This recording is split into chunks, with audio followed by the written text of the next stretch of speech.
Good morning. Time for some extra shot of pop news culture.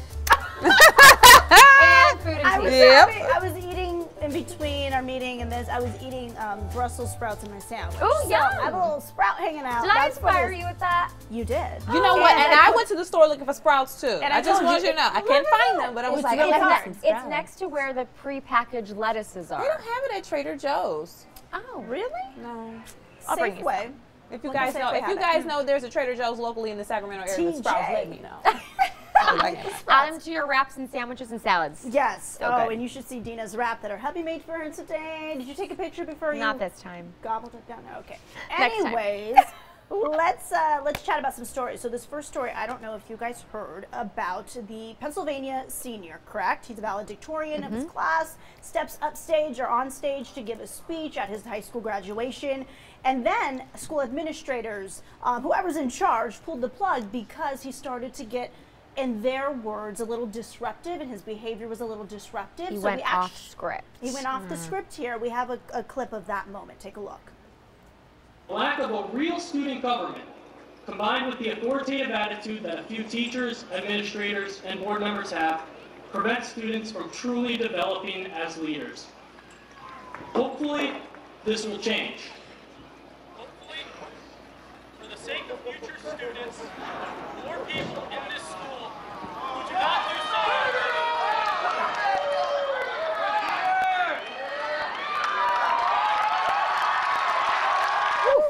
Whoa. Not only the plug pulled on him, but I'm asked to step off the stage. Yeah.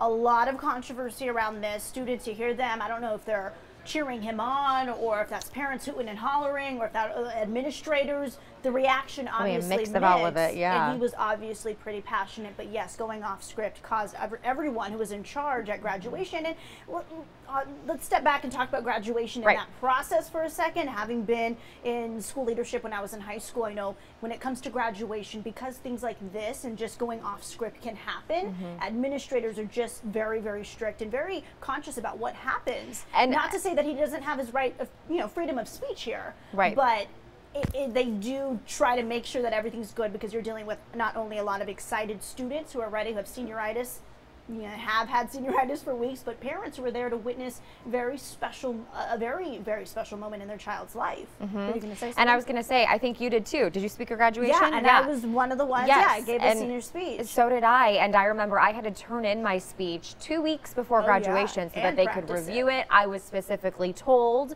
whatever version we approve, whenever you give us your final speech, if we approve that speech, you need to stick to the speech. Yeah, and it's they an honor don't want system. I mean, you can step up there just like we every day. We step in front of a camera and we can say whatever we want, but the point is hold yourself accountable and stick to the script. Yeah. But also that other idea, freedom of speech. Right. So yeah, so this student obviously did what he did, but we're gonna get to the Jimmy Kimmel part in a moment, but before we show that and why, we do want you to weigh in, parents, teachers, kids watching. Do you think that the school administrators did the right thing in pulling the plug and letting him walk off? Do you think that caused more of a ruckus because now we're talking about it and it's gone viral on social media? What do you think was the best way to handle it? Jimmy Kimmel handled it in his own way.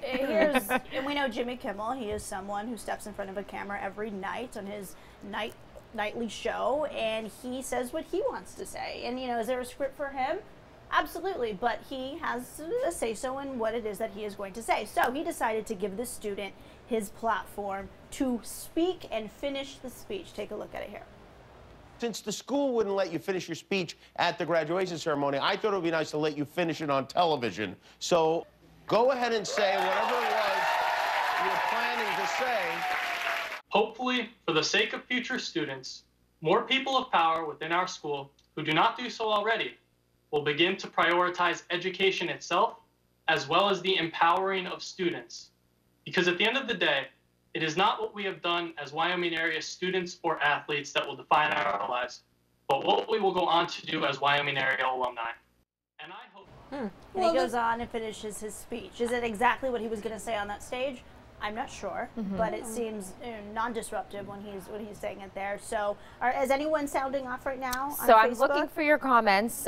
People just wondering what happened. Finish explaining it, because I think a lot of people are still joining us. But again, this was a valedictorian, so he was an excellent student academically. So obviously, to be given the opportunity to speak in front of your peers, in front of your parents and the staff members of the school, that's a really big deal. Yes, and if you are just joining, we'll recap quickly. So Pennsylvania student, valedictorian of his class, steps up to give a speech, starts to get quote unquote disruptive. That's according to the people who were there and in charge. So they pull the plug on him and cut the mic, and he's asked to step off the stage, so he wasn't able to finish what he had to say. And he was going in, and I wasn't able to hear verbatim, but going in about how administrators are taking away the rights of students and what they have to say. Yeah. Right. But this is my thing, and keep this in mind. Sometimes when you're in school, whether it's high school, college, elementary school, all the way down to pre-K, things that are said between students and faculty and staff sometimes never makes it all the way to the top. So sometimes the school board never hears about any gripes that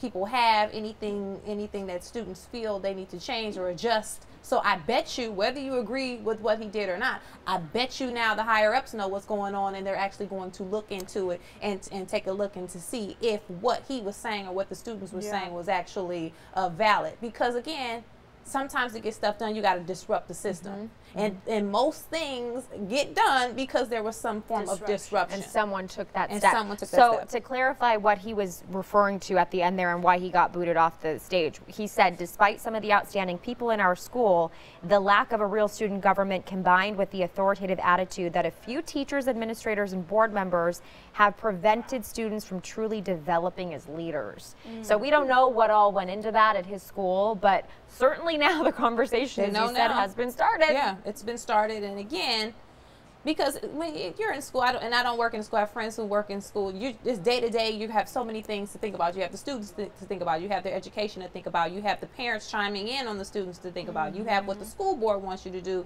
you have to think about that. Now you have devices like phones and fidget spinners.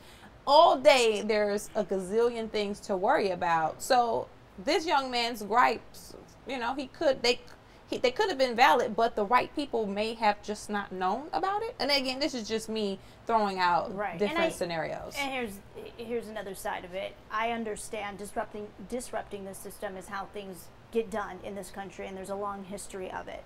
I also feel bad for those parents who were there to witness their child walk across that stage and have a great, memorable time. And I don't know what happened after that he was taken off that stage. You know, did they have to delay? It's a lot of times really hot at high school graduations where it's like, just get my kid across that stage, let's hear the name. They're there for a beautiful ceremony. Stick to the script and get through that. Disrupt the system in a different way, maybe at a different time, where you're not affecting all of those parents and people who maybe didn't have the same experience you did and are just trying to graduate on that day. I don't know, maybe it's after graduation, holding some kind of rally or protest. Because a lot of times when people say that wasn't the right way, okay, then tell me what the right way is. Sure. Because anytime you disrupt in any way, somebody is not going to like the way you did it. Nobody is going to like disruption in any form. So there's never a right time to do anything. So what should he have done?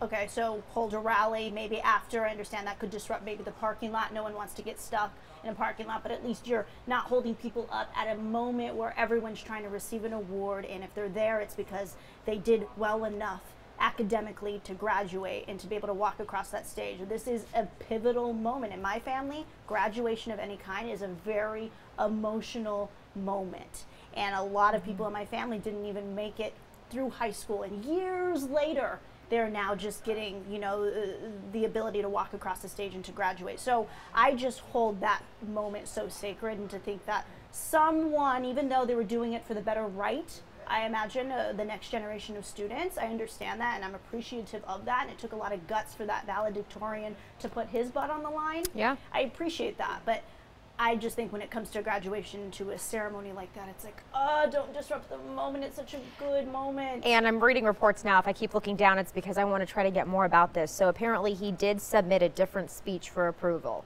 than what he was reading. Well, of course he did. So you can't submit that speech. Right, but then also he is supposed to be going to Villanova for college. So will this affect that? So will it affect it? I don't know. Will Villanova say, ooh, we like this kind of edgy student who knows what he wants in this life and is going to be a mover and shaker? Again, applaud him in one breath. The other breath, is he going to be a disruptive student where maybe going out there and doing things unexpected that maybe isn't going to be the best representation of us? Is he against the education system? That's not a positive thing if the school's looking at you. Right. And we know that what you say, it can be held against you, but at this point, I think I haven't seen yet if there's any response from his future endeavor with college. So we'll stay on it and we'll keep you posted. Okay, shall we talk bed bugs? Yes, I know we've been talking bed bugs